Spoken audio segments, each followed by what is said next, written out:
आज की इस वीडियो में मैं आपको बताऊंगा पटवारी की जो भर्ती निकली है उसके बारे में।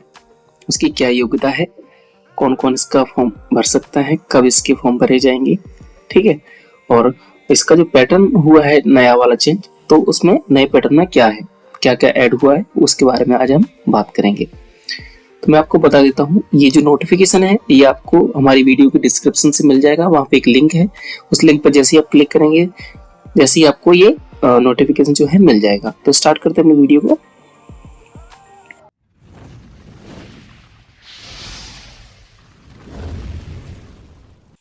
आप देख सकते हैं यहाँ पे जो पोस्ट है यानी कि जगह है वो कौन कौन सी निकली हैं पटवारी के साथ में। यहाँ पे लिखा हुआ है समूह 2, समूह 4, सहायक संपरीक्षक, सहायक जनसंपर्क अधिकारी, सहायक नगर निवेशक, सहायक राजस्व अधिकारी, सहायक अग्निशमन अधिकारी एवं समकक्ष पदों की सीधी भर्ती एवं बैकलॉग भर्ती, ठीक है। इसके साथ में भू अभिलेख राजस्व विभाग के अंतर्गत पटवारी, जिसके बारे में हम बात कर रहे हैं, ठीक है। पद के हेतु संयुक्त भर्ती परीक्षा 2022, ठीक है। इसके कब से जो है एग्जाम स्टार्ट होंगे वो आप यहाँ पे देख सकते हैं। आवेदन पत्र भरने की प्रारंभ तिथि है वो 5 जनवरी 2023 से है, जो कि 19 जनवरी 2023 तक भरे जाएंगे, ठीक है। इसकी यदि फॉर्म भरने में आपका कुछ गलत हो जाता है, कोई गलती हो जाती है, तो उसकी संशोधन की अंतिम तिथि है वो 24 जनवरी 2023 तक आप इसमें संशोधन करा सकते हैं। परीक्षा का दिन यहाँ पे दिया है, यानी कि दिनांक दी है वो 15 मार्च 2023 से स्टार्ट होगी। यानी कि जो हम यहाँ पे फॉर्म भरेंगे 5 जनवरी से इसके फॉर्म भरे जाएंगे, उसका जो एग्जाम होगा वो 15 मार्च 2023 से स्टार्ट होगा, ठीक है। अब आगे हम बात कर लेते हैं। स्क्रॉल डाउन करके नीचे आ जाना है यहाँ पे। तो यहाँ पे हम बात कर लेते हैं इसके बारे में। तो यहाँ पे आप देख सकते हैं, यहाँ परीक्षा शुल्क है, यहाँ पे दिया हुआ है परीक्षा शुल्क। तो यहाँ पे जो अनारक्षित अभ्यर्थियों के लिए, यानी कि जो जनरल और अदर स्टेट के लिए जो लोग रहते हैं, जो कैंडिडेट हैं, उनके लिए यहाँ पे 500 रुपए फीस रहेगी। अनुसूचित जाति, अनुसूचित जनजाति, अन्य पिछड़ा वर्ग और दिव्यांगों के लिए, क्योंकि मध्य प्रदेश के मूल निवासी हैं, उनके लिए 250 रुपए यहाँ पे फीस रहेगी, ठीक है। और यहाँ पे जो एक्स्ट्रा शुल्क लगेगा वो एमपी ऑनलाइन का शुल्क लगेगा, वो सबको पता ही है। चलो थोड़ा और बात कर लेते हैं इसके बारे में। तो यहाँ पे जो परीक्षा लगेगी 15 मार्च 2023 से जो प्रारंभ होगी, वो जो परीक्षा लगी वो 2 पालियों में लगेगी, यानी दो पेपरों में इसको कराया जाएगा, यानी कि प्रथम पेपर और द्वितीय पेपर। मैं आपको बता दूं यहाँ पे, तो जो दोनों पेपर रहेंगे वो अलग अलग समय पर रहेंगे, एक साथ में हो नहीं सकते। तो यहाँ पे जो रिपोर्टिंग टाइम रहेगा पहले पेपर का, आप यहाँ पे देख सकते हैं 7 से 8 बजे तक रहेगा, और दूसरा पेपर जो रहेगा यहाँ से 12:30 से 1:30 बजे तक रहेगा, ठीक है। इसका जो मेन टाइम है यानी कि 7 से 8 रिपोर्टिंग टाइम है, यहाँ 9 से 12 बजे तक इसका मेन एग्जाम होगा, और यहाँ 2:30 बजे से 5:30 बजे तक इसका मेन एग्जाम होगा, ठीक है। इसके बारे में थोड़ा और जान लेते हैं।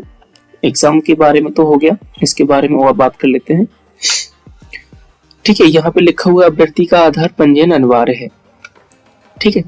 यहाँ पे लिखा हुआ है कि मंडल द्वारा आयोजित परीक्षाओं में मूल फोटोयुक्त पहचान पत्र लाना अनिवार्य होगा। यानी कि ये जो एग्जाम होगा यहाँ पे आपको कोई ऐसा पहचान पत्र लाना है जिसमें आपका फोटो लगा हो। इसमें उदाहरण भी दिए हुए हैं, जैसे कि जो वोटर कार्ड है अपना, पैन कार्ड, आधार कार्ड, ड्राइविंग लाइसेंस या पासपोर्ट में से कोई भी एक आप ला सकते हैं। यहाँ पे लिखा हुआ है कि आधार वेरीफाई होने पर ही मान्य होगा। जो आधार यदि आप लाते हैं तो वो आधार ऑथेंटिकेशन के बाद ही मान्य होगा, यदि वेरीफाइड हो जाता है तो, ठीक है। यहाँ पे मूल फोटोयुक्त पहचान पत्र के अभाव में परीक्षार्थी को परीक्षा में सम्मिलित होने से वंचित किया जाएगा। यदि आपके पास वैलिड कोई पहचान पत्र नहीं है तो आपको परीक्षा में नहीं बैठने दिया जाएगा, ठीक है। तो यहाँ पे आगे बात कर लेते हैं हम।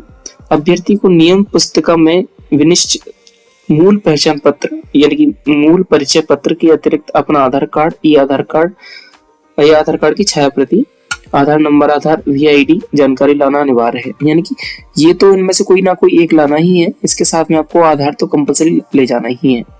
चलो थोड़ा और बात कर लेते हैं आगे। यहाँ पे लिखा हुआ है कि परीक्षा में प्रवेश के समय परीक्षा के दौरान बहुस्तरीय बायोमेट्रिक सत्यापन अनिवार्य होगा। ठीक है, यानी कि जब आप एग्जाम में बैठेंगे तो उस टाइम पे आपका बायोमेट्रिक ऑथेंटिकेशन होगा, जब हो जाएगा तभी आप उस पे बैठ पाएंगे। तो जिन अभ्यर्थियों का आधार नंबर लॉक है तो वह परीक्षा दिनांक को परीक्षा केंद्र पर उपस्थिति के पूर्व यानी कि पहले आधार अनलॉक करवाना सुनिश्चित कर ले। यानी वो पहले से चेक कर ले कि उनका आधार लॉक तो नहीं है, पता पड़े वहां पे हम आधार ऑथेंटिकेशन हो रहा है और अपने फिंगरप्रिंट लग ही नहीं रहे। तो ये सारी चीजें आपको पहले से ही ध्यान रखना है।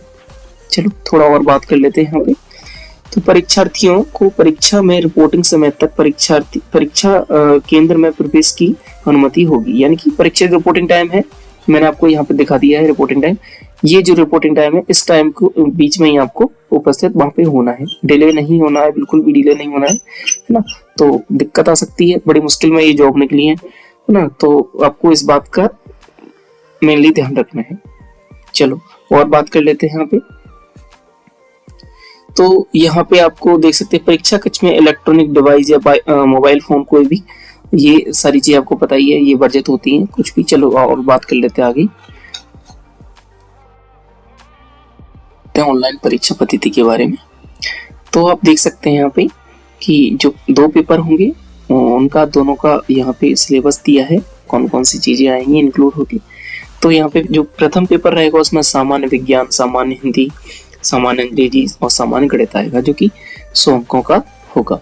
ठीक है, तो यहाँ पे दूसरा जो पेपर रहेगा वो उसमें सामान्य ज्ञान एवं अभिरुचि, सामान्य कंप्यूटर ज्ञान, सामान्य तार्किक योग्यता और सामान्य प्रबंधन होगा, जो भी ये भी जो है 100 नंबर का रहेगा आपका। चलो थोड़ा और बात कर लेते हैं, थोड़ा और कुछ देख लेते हैं इसमें क्या क्या चीजें हैं इसमें। आप यहाँ पे देख सकते हैं आयु सीमा के बारे में। यहाँ पे आयु सीमा आप देख सकते हैं कि यहाँ पे कम से कम जो आयु है वो 18 वर्ष है, यानी कि 18 वर्ष के छात्र यानी कि आवेदक इसमें अप्लाई कर सकते हैं। अधिकतम आयु इसमें 40 वर्ष रहेगी। अनुसूचित जाति, अनुसूचित जनजाति एवं अन्य पिछड़े वर्गों, विभागों, नियमों, मंडलों, आयोगों, स्वायत्त शासी निकायों, होमगार्ड में कार्यरत शासकीय सेवकों एवं महिलाओं अभ्यर्थियों के लिए आयु 45 वर्ष होगी। इस पे आपको विशेषकर ध्यान देना है। और एक और बात आपको बता दूं, अधिकतम आयु सीमा का संबंध में सामान्य प्रशासन विभाग द्वारा समय समय पर जारी संशोधन लागू समझे जाएंगे। आयु सीमा की गणना भारतीय के चालू वर्ष 1 जनवरी की स्थिति में की जाएगी, यानी कि 1 जनवरी को आपकी आयु यहाँ पे काउंट होगी। ठीक है, चलो ठीक है, ये भी हो गया। अब थोड़ा और बात कर लेते हैं। तो यहाँ पे यात्रा भत्ता का भी प्रावधान किया गया है, उसके बारे में यहाँ पे लिखा हुआ है कि सामान्य प्रशासन विभाग के दिशा निर्देशों के अनुसार उनकी यात्रा व्ययों की प्रतिपूर्ति की जाएगी। ऐसे अभ्यर्थियों को जो मध्य प्रदेश के मूल निवासी हैं तथा अनुसूचित जातियों, अनुसूचित जनजातियों, अन्य पिछड़े वर्गों के रूप में सरकार द्वारा अधिसूचित किए गए हैं एवं ऐसे अभ्यर्थी जिन्हें शारीरिक रूप से विकलांग प्रमाणित किया गया हो को परीक्षा केंद्र में ही परीक्षा में उपस्थिति होने के लिए उनके यात्रा व्ययों की प्रतिपूर्ति की जाएगी। आवेदन की अंतिम तारीख के पश्चात आरक्षित प्रवर्ग के अभ्यर्थियों की सूची यात्रा व्ययों के अनुमानित आधार पर निर्धारित करने के लिए संबंधित विभाग को उपलब्ध कराई जाएगी। यानी कि जब आपका एग्जाम होगा उसी टाइम पे आपको इसका जो है यात्रा भत्ता उपलब्ध कराया जाएगा। उसके बाद पद हेतु वेतनमान रुपए यहाँ पे आप देख सकते हैं कि 5,200 से 20,200 और 2,100 ग्रेड पे है।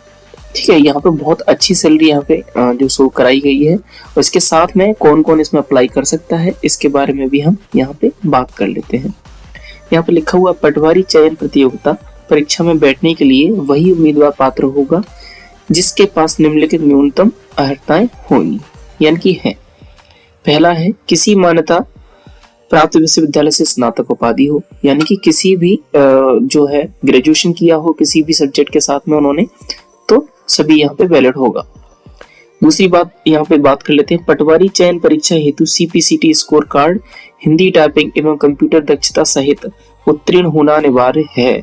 तथापि सीपीसीटी परीक्षा उत्तीर्ण न होने पर चयनित अभ्यर्थियों को सीपीसीटी परीक्षा नियुक्ति के पश्चात परीक्षाधीन अवधि 3 वर्ष के अंदर उत्तीर्ण करना अनिवार्य होगा। यदि आपके पास अभी सीपीसीटी नहीं है तो आपका जब एग्जाम क्वालिफाइड हो जाए उसके बाद भी आप क्वालिफाइड होने के 3 वर्ष के अंदर आपको सीपीसीटी का एग्जाम आपको क्वालिफाइड करना ही होगा, स्कोर कार्ड आपको फाइंड करना होगा, तब जाके आप एलिजिबल रहेंगे। यानी कि अभी नहीं है तो, यदि अभी है तो अच्छा है, ठीक है। और इसके बाद बात कर लेते हैं यहाँ पे सीधी भर्ती के पद पर प्रथम 3 वर्ष के दौरान चयनित अभ्यर्थियों को वेतन मध्य प्रदेश शासन सामान्य प्रशासन विभाग मंत्रालय के पत्र ये भोपाल दिनांक 12/19 के अनुसार दिया होगा, ठीक है।